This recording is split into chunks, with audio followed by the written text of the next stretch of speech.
دوسرے سے افضل اور بہتر سمجھ رہا ہے کہ ہم زیادہ اچھا پڑھ دیتے ہیں تو دوسرا سمجھ رہا ہوگا کہ ہم زیادہ اچھا پڑھ دیتے ہیں.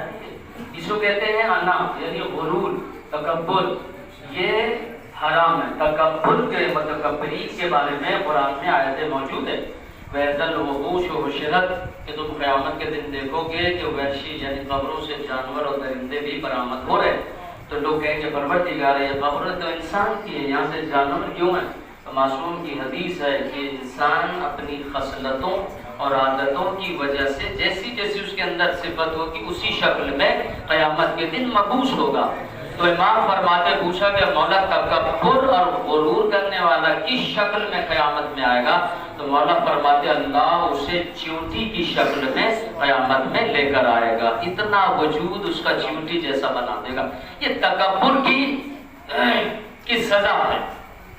تب متکبرین کو خدا عالم چیونٹیوں کی شکل میں مبعوث کرے گا. قرآن کے رویزل وحوش و شدت قیامت کے دن جو ہے قبروں سے وحشی جانور اور درندے بھی نکلیں گے.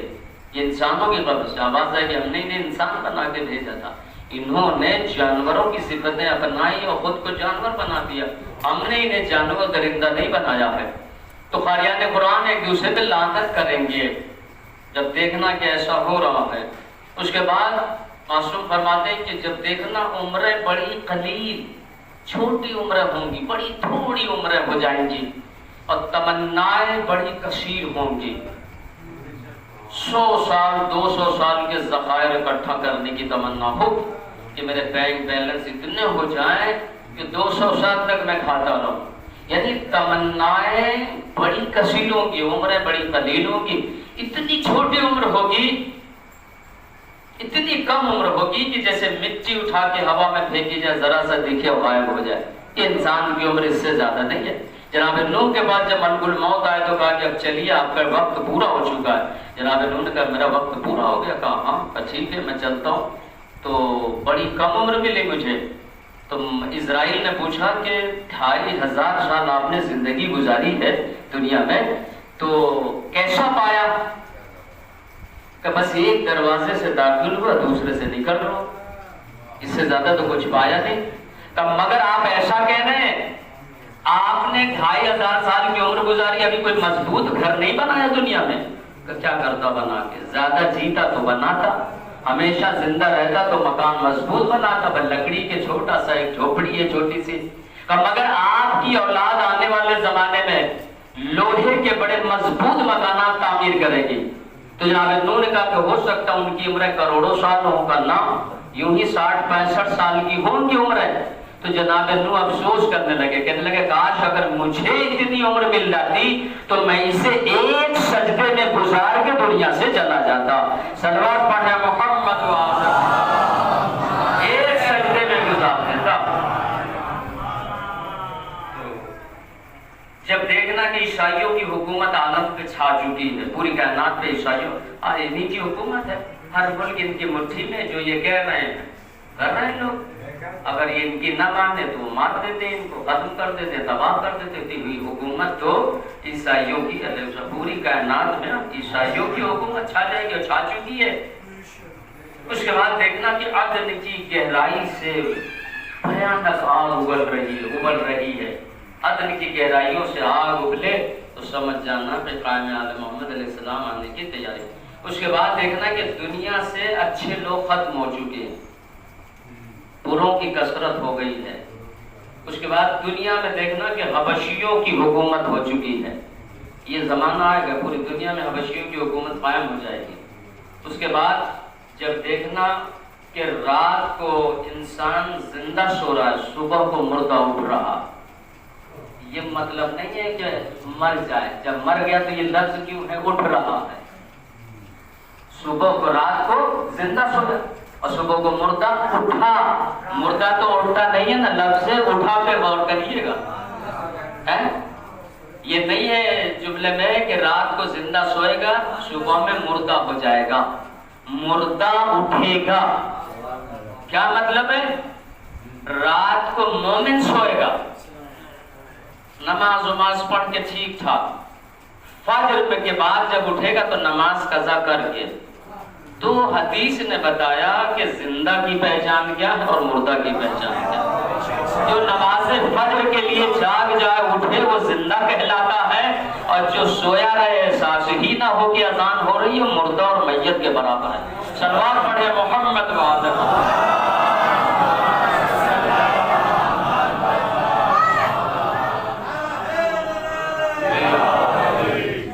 لوگ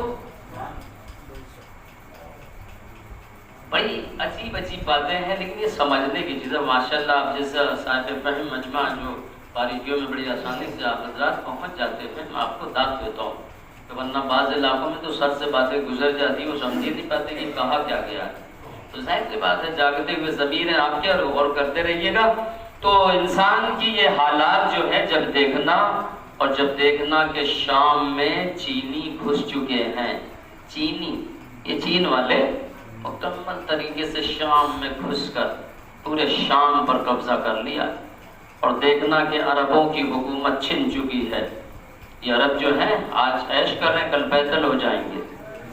میں لا رہا ہوں بالکل، آج ظہور امام علیہ السلام پڑھنا ہے کہ ظہور کیسے کریں گے، کیفیات کیا ہوں گی، حکومت بنائیں گے، اب جو ہے دنیا کے لوگوں کی سواریاں کیا ہوں گی۔ ایک علامت کل میں نے بتایا تھا ٹریفک والی، اس پہ نظر رکھیے گا، زمانہ پورا شوب ہوتا جا رہا ہے۔ آپ اس انتظار میں نہ رہیں کہ اب اگلا برس جو ہے 2023 بڑا اچھا آئے گا، 2024 ہو سکتا ہے اس سے اچھا آ جائے۔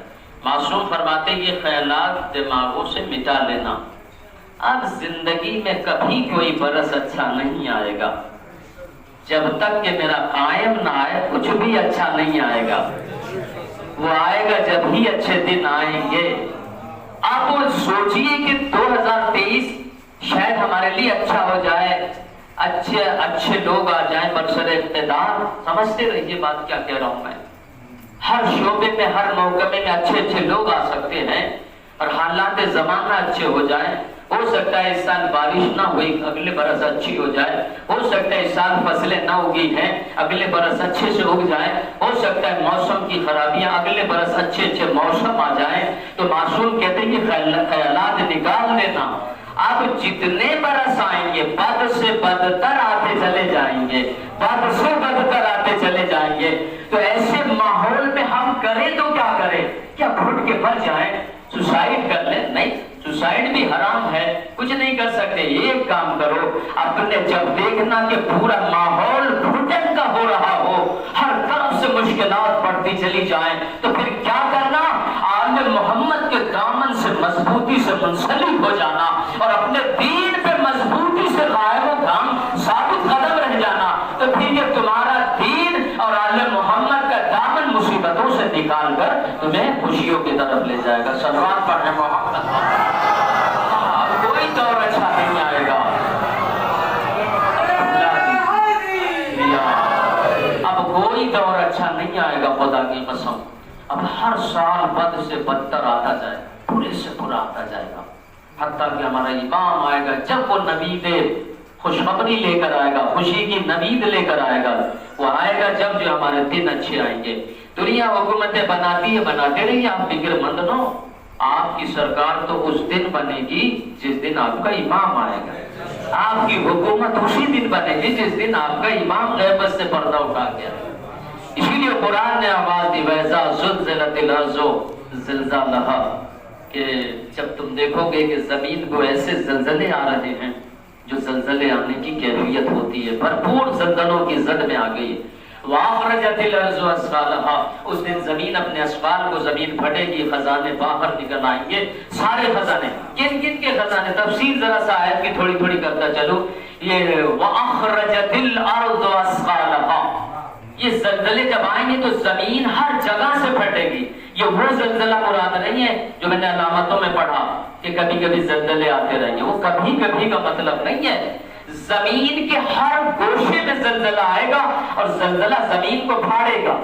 وَأَخْرَجَتِ الْأَرْضُ أَثْقَالَهَا، زمین اپنے خزانے باہر نکال کے پھینک دے گی، اور خزانہ خود کہے گا کہ ہم آج بارش کے لیے باہر آ رہے ہیں، ہم چھپے ہی تھے لاوارثوں سے، اب بارش ظہور کر گیا، ہم اس کی خدمت میں جا رہے ہیں۔ یہ خزانے کہیں گے۔